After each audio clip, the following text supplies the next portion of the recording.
มาอีกแล้วพี่น้องทุกเบิ้งยังไงสบายดีเด้อสบายดีเด้อมาอีกแล้ววันนี้ฝนตกจับพื้น เมื่อก่อนนั้นมาฝนตกได้หน่อยเดียวได้ตกเฮ็ดตอนเช้าวันนี้ก็มาไล่เติบ1 2 3 4 5 6 7 8 9 10 11หุ่นอยู่หุ่นนู่นไผซั่นเขาประกวดเนาะ ฝน ขอบคุณไว้เถอะว่า ประกวดเขารู้จักมาเนาะ ฝนกับเมียมัน หุ่น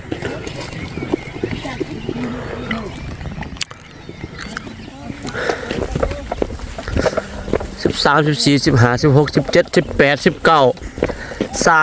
21แซงไปน่ะ22โอ้มื้อนี้ก็สู้ซี่มื้อนั้นเด้อ ไม่ลำบากกับเมียมันดาวตาย เออ เรือมือนั่นเฮือ แม่น้ำหวานกับเมีย แม่น้ำหวานกับผัวมาดูแม่น้ำหวานกับเมียมาเนาะ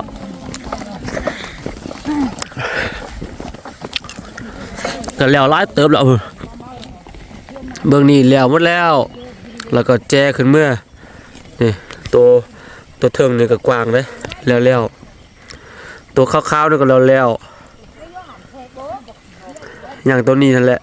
มื้อนี้นี่ก็น่าจะแล้วหลายเติบแล้วมื้อนี้เนาะ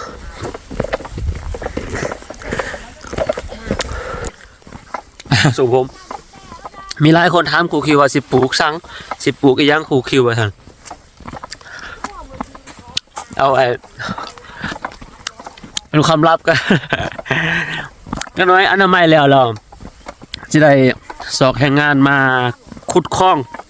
เพราะว่ามันเป็นภูนะพี่น้องเนาะเบิ่งถ้ามันเป็นภูขึ้นมันสั่นเวลาฝนตกเข้าไปลำบากจะได้เอาคนมาขุดคลองไปมาสบายสวนจะปลูกสัง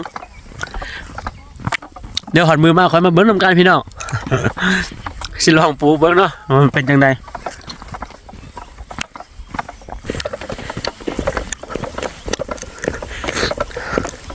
มื้อวานนี้ก็บ่ได้มาฝนตกวันที่13วันนี้วันที่12มื้อนี้13ฟ้าก็เป็นจังซี่อยู่เนาะบ่ฮู้ว่าฝนสิตกหรือบ่แต่ก็มามื้อนี้นี่คันฟ้าเป็นแนวนี้แล้วฝนบ่ตกนี่เฮ็ดเวียกได้หลายได้พี่น้องมันบ่ร้อน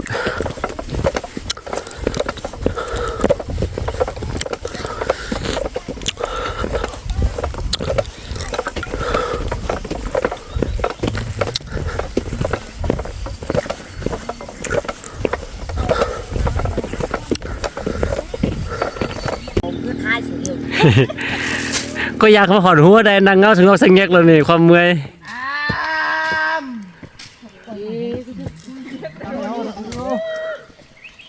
เดินท่าไหนตามเสียงนะใช่ค่ะคนไทยเบิ้ง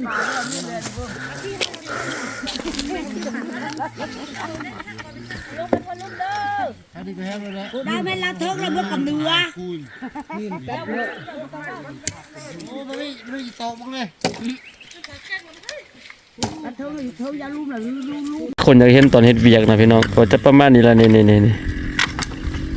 แต่ละคนก็เอาใจใส่ได้หลังจากพักผ่อน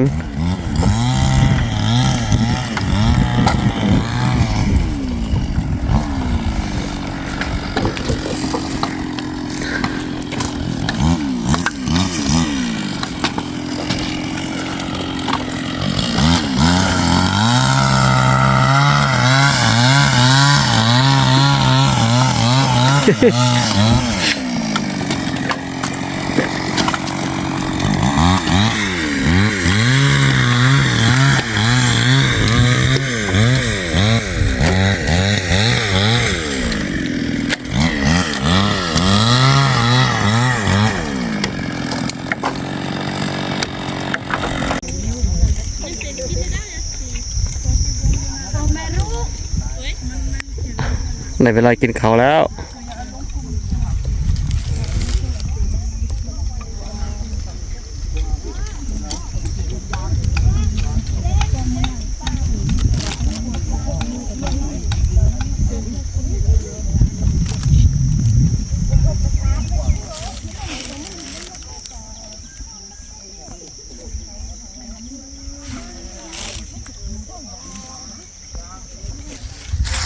ข้าวกินข้าวกำลังแซ่บ จะมีมีฝนว่าอยู่นอกอยู่มานอกก็เฮ็ดเอา ไอ้ชบกูหน่อยถึงคิ้วไทยไอ้ชบกว้างนั่น หนัง ใหญ่ก็หมูนี่เป็นแบบเป็นยางโอ้เฮ็ดเหมือนเด็กหน่อยหน้าตาขมุมขมำมันเบิ่งเด็กหน่อยหน้าตาดีหน้าตาดังมาตัวเองเว้ามาจะได้บ่ คดแคบตา ล่างแล้วบ่แซ่บ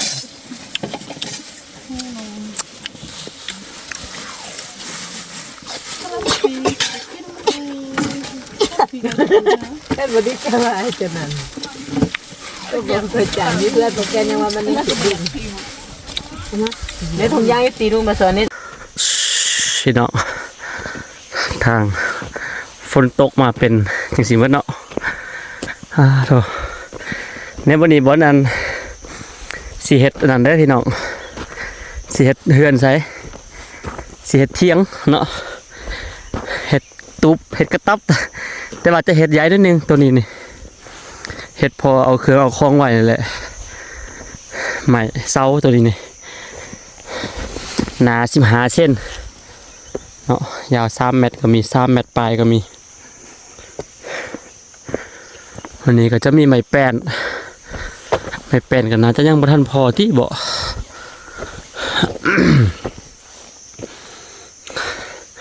ไม่เลี่ยมเนาะนี่เขาเจ้าเรืออยู่หันแหละอันนี้ก็จางเขาเจ้าเรือให้นี่คุณนันโอมาเรือให้เขาเรือคิวโอ้ปกติเขาเจ้าเอาใหม่จังสีไปค่ายอยู่บ้านเฮานี่ขันไปหอดเฮือนปุ๊บนี่เขาเจ้าค่ายคิวละ10,000 บาทพี่น้องเนาะคิวละ6 ล้านแต่ว่าเฮาซื้อน้ำมันให้เขาเจ้ามันเรือให้เฮาอยู่ป้าพี่เลยเขาเจ้าเอาคิวหนึ่ง2 ล้านหา2 ล้านหาก็ประมาณเท่าไหร่วะ5,000ก็บ่ฮอดเนาะ 4,000 เห็นเนาะนี่แต่ว่าอันนี้หมดไปอยู่6-7 ล้าน6 ล้านเนาะใช่เนาะ7 ล้านเนาะ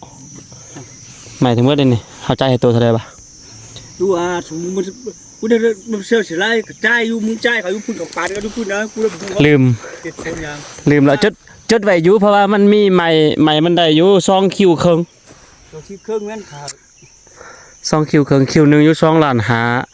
2 คิวหาล้านครึ่งหนึงก็ล้าน2 6 ล้านใหม่หมดอยู่6 ล้านปลาย6 ล้านกับค่าน้ำมันเด้พอดีเป็น7 ล้านพี่น้องเนาะจะปลูกอยู่นี่ก็ได้แล้วพี่น้องหลังจากที่เฮาอนามัยให้แล้วก็จะได้มาเฮ็ดเที่ยงอยู่นี่ จ่ายเขาเสื้อสิไล่6 ล้านทั้งเม็ด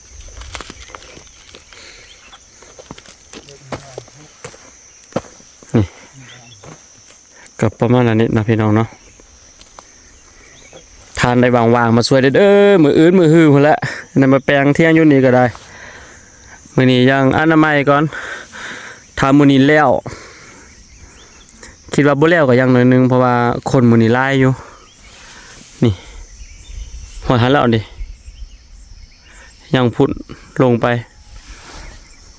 แล้วก็สิยังบ่แล้วแล้วก็ยังสิได้มาเผาอีกเผายางบ่มีก็ 7-8 คนพุ่นแหละมาเผามื้อนึงเนาะพี่น้องเนาะนี่แถวนี้ก็คือเผาแล้วเบิดแล้วเด้อพี่น้องเด้อเผาแล้วเบิดแล้วเตรียมพร้อมแล้วล่ะเนาะแต่ว่าแถวนี้คันเฮาสิปลูกหินอีช่างเฮาก็ต้องได้น่าจะได้ขุดคลองก่อนเพราะว่ามันสั่นหลายแต่ว่าแถวจังซี่เฮาก็บ่ขุดก็ได้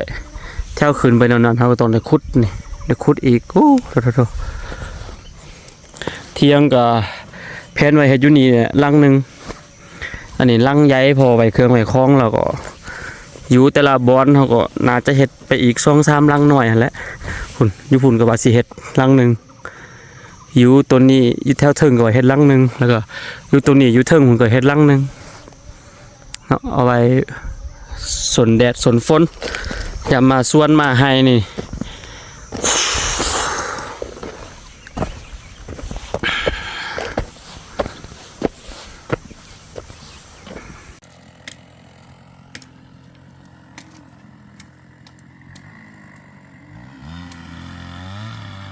ต้องเครื่องอันที่จับกับบ่เบื่อกันได้นี่ แม่นแหละ เดี๋ยวกันเป็นเนี่ยกันนี่วันนี้ไปพุ่นนี่ อืมซุ่มซื่นมื้อนี้เนี่ยฝนตกอันนี้บ่แม่นนั่งพักได้มันนั่งหนาวก็นี่บ่ได้ก็นั่งสันหนาวมื้อนี้นี่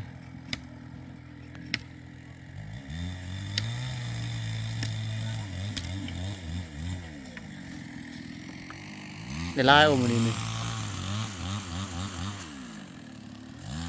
อันตอนเช้าแม่นพี่แม่นก็คอน้องปามพี่แม่นอยู่กลางๆมันเฮาเฮ็ดฮอดเนื้อฮอดไตมัน ลงมาลุมอยู่ ลายมันนี่4:30พ่อแม่พี่น้องเนาะพอดีหอดเวลาพักผ่อนโอ้มื้อนี้ฝนตกตอนแรงนี่เปียกรู้สึกหนาวนิดนึงแต่เฮ็ดเวียกได้หลายเติบมื้อนี้เนาะมันบ่ร้อนนี่โคมาพี่ฮอดพี่เกือบว่าสิแล้วแหละอย่างอีกนิดน้อยนึงเนาะอย่างประมาณ4หรือว่า5คนนี่แหละเอามาใส่บนนี้ก็แล้วแต่ว่าเฮาจะเอามามื้อหน้าก็น่าจะเอามาประมาณ10คนเพราะว่า4-5คนมาเฮ็ดนี่แล้วก็อีกที่เหลือก็จะเอาเผากองฟอนที่เฮานี่ที่เฮาเฮ็ดกองไว้เนาะเผาให้มันเป็นคือฝักนั้นก็น่าจะยังอีกประมาณ10คนหรือว่า18คนน้อยนึงก็น่าจะสำเร็จเนาะสำหรับอนามัยต่อไปก็จะมีการมาขุดคลองบัดนี้ขุดคลองขุดคุ้มเพื่อจะได้ปลูกผืชใส่พักผ่อนพ่อแม่พี่น้องเอ้ยนะหูซึกเลยเนาะเป็นสาวไห้สาวสวนมันลำบากขึ้นใดนี่มันเปื้อนขึ้นใดบ่แม่มือชีนเขานี่พี่น้องนี่เบิ่งนี่เป็นวัดก็เป็นเบิ่งหน้าเบิ่งตาเลยพี่น้องโดยเฉพาะดังพี่น้องเนาะโคคิวยิงเป็นวัดเด้อโอเคพี่น้องสิได้กลับแล้วมื้อหน้ามื้ออื่นถ้าฝนบ่ตกก็สิได้มาแต่ว่ามื้ออื่นบ่แน่ใจว่าสิได้มาเฮ็ดตัวนี้หรือบ่เพราะว่าถ้าฟ้าบ่แดดเขาก็บ่อยากเอาคนมาเพื่อจะได้มาเผาอันนั้นพร้อมเนาะมาเผากองฟอนพร้อมนะแต่ถ้าฟ้าแดดดีบางทีก็มื้ออื่นก็น่าจะแล้วเนาะหลังจากแล้วก็สิได้พากันมาแปลงเที่ยงก่อนอันดับแรกก็คือแปลงเที่ยงแปลงบอนอยู่ก่อนเนาะแล้วก็อันดับต่อไปก็จังจะมาขุดคลองเพื่อเตรียมการปลูกพืชเพราะว่าไก่สิเข้าฝนแล้วโอ้พี่น้องพี่นี่ยุ่งยากหลายเนาะสวนอยู่นี่ก็เฮ็ดแล้วก็อยู่หน้าเพิ่นก็เฮ็ดดุดหน้าไม้ได้แล้วก็เฮ็ดสวนเลยพี่น้องต้องได้เฮ็ดช่วงที่มีเหือมีแห้งได้ก่อนนี่พี่น้องก็ย่างกับบ้าน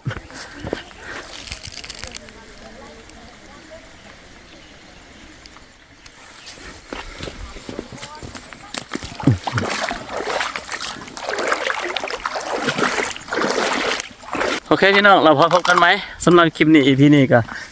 ขอบใจได้หลายนะพ่อแม่พี่น้องที่เข้ามาให้กำลังใจ